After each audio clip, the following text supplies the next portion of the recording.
Hi friends, నమస్తే. నేను మీ Uma. Welcome back to our channel Uma Mahesh recipes.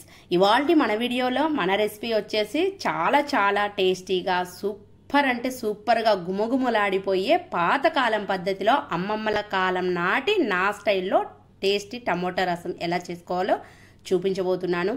ఈ వీడియో ఎక్కడ స్కిప్ చేయకుండా చివరి వరకు చూడండి. వీడియో నచ్చితే లైక్ చేయండి, నచ్చకపోతే సబ్స్క్రైబ్ చేసుకోండి.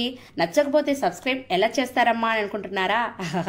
జోక్లేండి, ఏమనుకోవద్దు. ఇక గుమగుమలాడే టేస్టీ టమోటా రసం పాతకాలం పద్ధతిలో అమ్మమ్మల స్టైల్లో ఎలా చేయాలో చూసేద్దాం పదండి. ముందుగా నేను ఇక్కడ టమోటో రసం చేయడానికి 4 బాగా ఎర్రగా పండిన టమోటాలను తీసుకున్నాను. ఇలా బాగా ఎర్రగా పండిన టమోటాలను తీసుకోవడం వల్ల టమోటా లోపల టమోటా గుజ్జు అనేది బాగా ఎక్కువగా ఉంటుంది. టమోటా రసం కూడా చాలా టేస్టీగా సూపర్గా ఉంటుందన్నమాట. మర్చిపోకుండా ఇలా బాగా ఎర్రగా మాగిన టమోటా పండ్లనే టమోటా రసానికి వాడండి, చాలా బాగుంటుంది. ముందుగా నేను ఇక్కడ ఒక చిన్న గోలీ సైజ్ అంత చింతపండును నీళ్ళల్లో బాగా శుభ్రంగా 2 సార్లు కడిగి మళ్ళీ తిరిగి నీళ్లు పోసి 10 నిమిషాల పాటు నానబెట్టి పక్కన పెట్టేసుకున్నానండి ముందే. ఇప్పుడు మనం తీసుకున్న 4 టమోటా పండ్లని ఈ విధంగా 2 భాగాలుగా అంటే సగానికి కట్ చేసి టమోటా పండ్లకున్న ఈ మొన అనేది అంటే తొడిమ అనేది తీసేసుకోండి. అన్ని టమోటా పండ్లకు ఇలా మొనలు అనేది తీసేసి తొడిమలు అనేది తీసేసి వేసుకోండి. ఎందుకంటే టమోటా పండ్ల ఈ తొడిమలోనే అంత ఎక్కువగా డస్ట్ అలాగే బ్యాక్టీరియా అనేది ఉంటుందన్నమాట. అందుకే తీసి వేసుకోండి ఫ్రెండ్స్. టమోటా పండ్లు వాడేటప్పుడు చాలా జాగ్రత్తగా పురుగులు ఉన్నాయో లేదో చెక్ చేసుకుని వేసుకోండి. పైకేమో మేడి పండులా నిగనిగలాడుతూ చాలా బాగుంటుంది. పొట్ట విప్పి చూస్తేనే పురుగులు ఉండేది లేనిది తెలుస్తుంది కదా, ఆ టైప్ అనమాట. ఇలా బాగా ఎర్రగా పండిన టమోటాలను 4ను ఈ విధంగా 2 పీసులుగా కట్ చేసుకొని వేసేసుకొని దీంట్లో తగినంత ఉప్పు తగినంత పసుపు వేసేసుకొని బాగా చేతి బ్రొటన్ వేళ్ళతో ఈ విధంగా బాగా టమోటా పండ్లను నలిచినట్టుగా అనుకుంటూ బాగా మెత్తగా పిసికి టమోటా అలాగే చింతపండు మొత్తం ఏమే కానీ కంటికి కనపడకుండా మొత్తం గుజ్జులాగా ఈ విధంగా అయ్యేటట్టుగా చేత్తో బాగా పిసికి ఈ చింతపండు టమోటా రసాన్ని ఈ విధంగా బాగా చేత్తో పిసికి ఈ విధంగా గుజ్జంతా వచ్చేలాగా బాగా చేత్తో పిసికి ఈ టమోటా చింతపండు రసాన్ని పక్కన పెట్టేసుకోండి. ఇప్పుడు టమోటా రసం అనేది మరింత రుచికరంగా టేస్టీగా గుమగుమలాడుతూ ఉండాలంటే పాతకాలం పద్ధతిలో అమ్మమ్మల స్టైల్లో చేస్తున్నాం కాబట్టి దానికోసం గుమగుమలాడే రసం పౌడర్ తయారు చేసుకోవడానికి స్టవ్ వెలిగించి స్టవ్ పైన ఒక పెనం పెట్టేసి పెనం వేడయ్యాక 1 స్పూన్ మిరియాలు, 1 స్పూన్ శనగబ్యాలు, 1 స్పూన్ కందిబ్యాలు, 1 స్పూన్ ఉద్దిబ్యాలు, అలాగే 1 స్పూన్ ధనియాలు, అలాగే ఒక 20 మెంతులు వేసుకొని మంటని సిమ్లో ఉంచేసి వీటిని దోరగా పప్పు దినుసులు అనేది మాడిపోకుండా మంచి రంగు వచ్చేంత వరకు అలాగే ఈ పప్పు దినుసులన్నీ వేగిన తర్వాత మంచి సువాసన వస్తుంది అంతవరకు మంచిగా మంటని సిమ్లో ఉంచేసుకొని ఫ్రై చేసుకోండి. ఇలా కలుపుతూ ఉండగానే మంచిగా ఫ్రై అవుతాయండి. ఒక పప్పు పచ్చిగా ఒక పప్పు మాడిపోయినట్టుగా లేకుండా అన్ని ఒకే విధంగా దోరగా మంచి రంగు వస్తుంది అంతవరకు వేయించుకోండి. ఈ పప్పులన్నీ వేగిన తర్వాత మంచి సువాసన వస్తుంది అంతవరకు ఫ్రై చేసుకుంటే సరిపోతుంది. ఇవి కొంచెం ఈ విధంగా వేగిన తర్వాత చూడండి మీకు చూపిస్తున్నాను, ఇలా కలుపుతూనే మంటని సిమ్లో ఉంచేసుకొని వేయించుకోండి. చూడండి మీకు చూపిస్తున్నాను, బాగా దోరగా చక్కగా వేగాయి కదా. ఇప్పుడు ఇందులోకి మీరు చేసే రసం పౌడర్ క్వాంటిటీని బట్టి ఎండుమిరపకాయలు అనేది వేసుకోండి. నేను ఇక్కడ 7 ఎండుమిరపకాయలు వేసుకున్నాను. అలాగే 2 స్పూన్లు బాగా ఎండిన కరివేపాకును కూడా వేసుకున్నాను. పచ్చి కరివేపాకు కూడా మీరు కావాలంటే వేసుకోవచ్చు, కానీ పచ్చి కరివేపాకు వేసే కన్నా ఇలా ఎండు కరివేపాకు వేయడం వల్ల రసం పౌడరు నిల్వ పెట్టుకోవాలనుకున్నా కూడా చాలా నెలలు అంటే 5-6 నెలలు 7-8 నెలలు కూడా ఫ్రెష్గా పురుగు పట్టకుండా ఉంటలు అనేది కట్టకుండా బాగా ఫ్రెష్గా గుమగుమలాడుతూ అలాగే ఉంటుందన్నమాట. కాబట్టి ఎండు కరివేపాకునే వేసుకోండి. రసం పౌడరు గుమగుమలాడిపోతూ చాలా బాగుంటుంది, నిల్వ కూడా ఉంటుందన్నమాట 5-6 నెలల పాటు 7-8 నెలల పాటు. ఇలా ఎండుమిరపకాయలు అలాగే కరివేపాకు వేసిన తర్వాత కరివేపాకు ఈ విధంగా క్రిస్పీగా ఇంతవరకు ఫ్రై చేసుకుని వీటన్నిటిని ఒక ప్లేట్లోకి తీసుకొని చల్లారబెట్టేసుకోండి.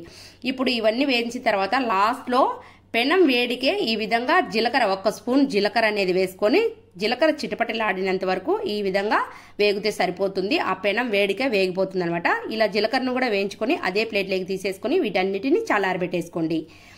అన్నీ కూడా ఒకే క్వాంటిటీలో తీసుకోండి. పప్పు దినుసులన్నీ ఒక మెంతులు తప్ప, మెంతులు ఒక 20 మెంతులు తీసుకున్నాను నేను, అంతే. మెంతులు తక్కువ వేసుకోండి. అన్ని ఒక్కొక్క స్పూన్ చొప్పున తీసుకున్నాను నేను.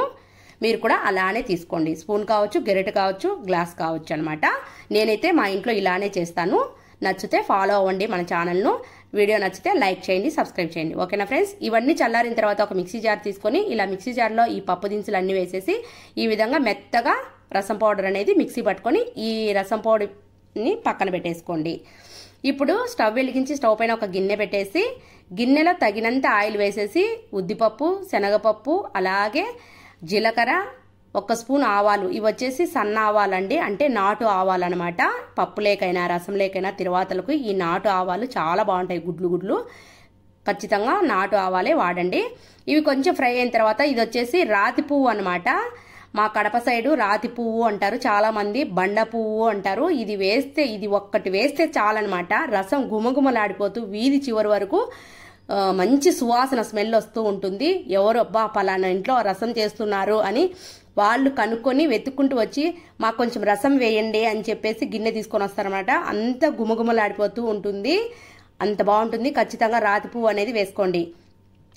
తర్వాత 8 నుంచి 10 వరకు వెల్లుల్లి రెబ్బల్ని బాగా చితగొట్టి వేసుకొని కొంచెం కరివేపాకు, 3 ఎండుమిరపకాయలు వేసుకొని అవి కొంచెం బాగా ఫ్రై అయిన తర్వాత ముందుగా మనము బాగా చేత్తో పిసికి పక్కన పెట్టుకున్న టమోటా చింతపండు రసాన్ని కూడా అందులో వేసేసి తగినన్ని నీళ్లు పోసేసి తర్వాత 1 నిమిషం పాటు బాగా ఈ విధంగా బాగా కలుపుకొని అన్ని కలిసేలాగా తర్వాత మనం ఫ్రెష్గా తయారు చేసుకున్న గుమగుమలాడిపోయే రసం పౌడర్ను కూడా వేసేసి 1 స్పూన్ పంచదార వేసేసి తగినంత కొత్తిమీర వేసేసి మంచిగా బాగా కలుపుకొని మంటను మీడియం ఫ్లేమ్లో కానీ హై ఫ్లేమ్లో కానీ ఉంచేసి బాగా రసం అనేది గుడ్లు పొంగు పడుతుంది కదండి. లోపల బాగా చిన్నగా ఉడుకుతూ గుడ్లు పైకి బాగా పొంగు పడుతుంది కదా.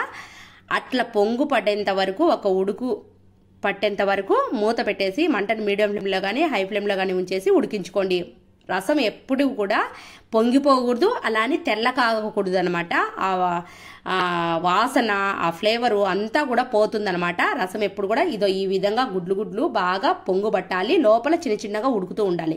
ఈ స్టేజ్లోనే మంటని సిమ్లో ఉంచేసి ఒకసారి బాగా కలుపుకొని మంచిగా ఈ విధంగా చూడండి, మీకు చూపిస్తున్నాను ఎంత బాగుందో చూడండి. కలర్ చూస్తుంటేనే ఎప్పుడెప్పుడు తిందామా చేసుకొని అనిపిస్తుంది కదా మీకు కూడా. టేస్ట్ అయితే సూపర్ అండి, వేరే లెవెల్ అనమాట. ఎంతైనా పాతకాలం వంటలే కదండి, అందులోనూ అమ్మమ్మల స్టైల్లో చేసాం కాబట్టి సూపర్ అంటే సూపర్. ఈ విధంగా ఫ్రెష్గా గుమగుమలాడిపోయే రసం పౌడర్ చేసి ఈ విధంగా రసం పెట్టారంటే పిల్లలు కూడా 4 ముద్దలు ఎక్కువే తింటారండి, మారం చేయకుండా. అంత బాగుంటుందన్నమాట, నాది గ్యారంటీ. ఖచ్చితంగా మీ ఇంట్లో మీరు కూడా తప్పకుండా ట్రై చేయండి. తిని చూసి మీకు ఎలా కుదిరిందో, టేస్ట్ ఎలా అనిపించిందో కింద కామెంట్ బాక్స్లో కామెంట్ చేయండి ఫ్రెండ్స్.